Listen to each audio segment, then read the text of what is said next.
Welcome back to another episode of Entrepreneurs in Quarantine. This is going to be another medical episode because we've got some great corporate partners with the Lakeshore General Hospital Foundation that are joining me today to talk about what's been going on in their profession. Thank you so much for joining me. You guys look so comfortable on that couch. You got the greenery in the background. I'm inspired just looking at you guys. Tell us who you are and what you do, please. Okay. Well, thanks for having us at the show. We spoke a bit with Joanne, and she was great introducing us to you and what you do. So we're from Centre Dentaire Lakeshore. My name is Duc. I'm Sochea. And so we're both we're a couple in life and in business. Office has been there for 13 years. Yeah, 13 years ongoing. So before being more present with my spouse at this office, I was in another location in Lachine. So I was there for about 10 years, more or less. And we decided to join forces about 2.5 years ago. And so obviously you're very happy about joining forces. I can tell on your face. And this is a general dentistry office. You guys do it all. Yes. So it's a general practice in between both of us. I mean, we do the family dentistry, but we also offer, specialized services like anything in orthodontics, Invisalign, 6-month smiles, the traditional braces, and a lot of surgery as well, and reconstruction. We do dental sleep medicine. So there's a lot of areas in dentistry that we do touch in between the two of us, which is great. And we complement each other in multiple ways. Maybe I should ask your wife the same question. Will she agree if I ask her if she concurs with everything you just said? That's going to be official. So obviously, I mean, I'm sure dentistry after 13 years is like riding a bike. You're not going to forget how to do this when you're actually allowed to practice again one day. So I would imagine that things have been a little slow. You haven't been able to have the same interaction. I mean, obviously you're in a very face-to-face environment in your practice. Tell us about what happened when you get the news that, oh, by the way, you can't really operate anymore because of the sanitary rules. What are the decisions that you make? And what happens to your business at that point? Been worried for our patient actually. So we've been lucky that we've been able to still see emergency. We've been living an answering machine way of people of reaching us even though we're not there like person. So this way people can reach us through emails or Facebook or text message, and we'll always answer back as soon as possible. And if we can. And he's going to the office to see any emergency. Yeah, since the Ordre des Dentistes du Québec, as of March 16th, put out that note so that the dental offices are shut down. But as an essential service, we are to go to the office for certain types of emergencies. Acute trauma, infection. If there's uncontrollable bleeding and uncontrollable pain from a toothache, well, then it needs to be attended to. If it cannot be managed pharmacologically, through a prescription or something like that, that's going to help the patient hold off. Then, if we do have the right personal protective equipment, the right PPE, then it's okay to go at the office. And now it's been 5.5 weeks more or less, and I've been at the office 4 times. So we're not that much present at the office, but we are very much present still, with our patients in the community. I try to keep in contact with them so they know that we're there in the event that they do need us.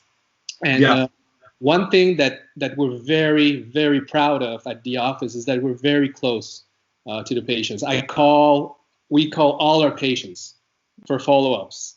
We personally call them. It's something we love to do. We love that contact. We love that proximity. And obviously not being able to be, because of the interaction that we do in our line of work, as you mentioned earlier, we don't get that that anymore. You know what I mean? So we have to find different alternate ways to have that. And so that's how we still keep in touch with them. And we also launched recently a platform online when we do presentations for them. So patient education group meetings. So we actually did our first yesterday night. It was fun, and it's something to be continued to repeat. So walk us through one of those education group meetings. What does that look like? Who is it for? So basically, it's triggered for the patients, their families, and I guess anybody in the community can join as well. It's something that I post on our Facebook page at the Centre Dentaire Lakeshore. Great. So it's via Zoom. And so yesterday we talked about how to keep home care, how to keep your teeth healthy without going to the dentist. Amazing. I love the it's really a testament to you as a couple, an entrepreneurial couple, because when I hear you speak and when I hear your response to COVID in the community, it's not, okay, well, let's twiddle our thumbs and wait for things to reopen. It's, no, we need to be present and we need to reassure patients that if there's an emergency, we're going to be here and we're still going to be in business when all of this is over. And I think that is the recurring theme from the successful entrepreneurs that we've had on the show. That is always the response. Stop emailing, pick up the phone, get in front of the camera, reassure them that you're optimistic that we're going to get through this, ça va bien aller, and life will resume, and we're going to be here when it does. And that creates, I think, a bond that will strengthen the relationships that you have now with your clients even more. Yeah, if there's one thing that we pull out is, like you mentioned, is the already present bond that we got with the community by being in this West Island. We're West Islanders for 11 years. So ever since we got married, we originally from Ville-Saint-Laurent, but we moved into West Island, and we have a very strong bond with the entire community here. Sochea, she works at the Lakeshore. She used to work there as well. Since I graduated, since 2006. Yeah. Yeah. I mean, you guys are really part of the community, and I think you being part of the Lakeshore Foundation is really the cherry on top. So I can sense that. And so obviously these measures are in. They're talking about other waves, and they're talking about this being a reality for the next while. I mean, year or even longer. And so how do you reconcile that the world has changed, that proximity will be different? How do you prepare going forward for the unexpected? So, I mean, in our job has a particularity that, with everything that you hear in the media nowadays and the aerosols with everything related to COVID, obviously we're right there. So there's many aspects that are to be changed, with our protocols with regards to air filtration system, sure, the high volume evacuation that we use, the protocols of the patients, entering the office, now even for emergencies. So there's a protocol. We ask them to wait for a certain while to diminish the affluence at the office. They come in, we ask them to rinse with hydrogen peroxide. So there's different little steps that are made like that, so patients are aware of. We actually prepared a little video that we're going to put as soon as it's going to be ready. Right. To be aware of that. But the way that patients are booked is going to be different. Obviously from now on, people are more conscious of that. I don't know if you want to add anything regarding the modifications that we do. Order things for taking temperature when people are coming in. We're going to be checking the level of oxygenation. Those are also pulse oximetry. Yeah, exactly. Sure. It's just good measures, good practice. It seems like you've almost been expecting that to be the new reality. You've taken measures, really educational measures, to actually get ahead of the information curve, to educate your clients so that they're not shocked when they come in, and that you're almost going to be leaders in the dental. Sorry, you're going to be leaders in the dental education space, which is a very interesting vantage point, because you guys are obviously natural educators and natural leaders. As you navigate this, and as you've spoken with clients, and I'm sure they've confided in you because you guys are so close, what are some of the things that you've been surprised about during COVID, or that you've been upset about? Tell us your reflexes as community members about why you think we're going to be better off afterwards, if at all.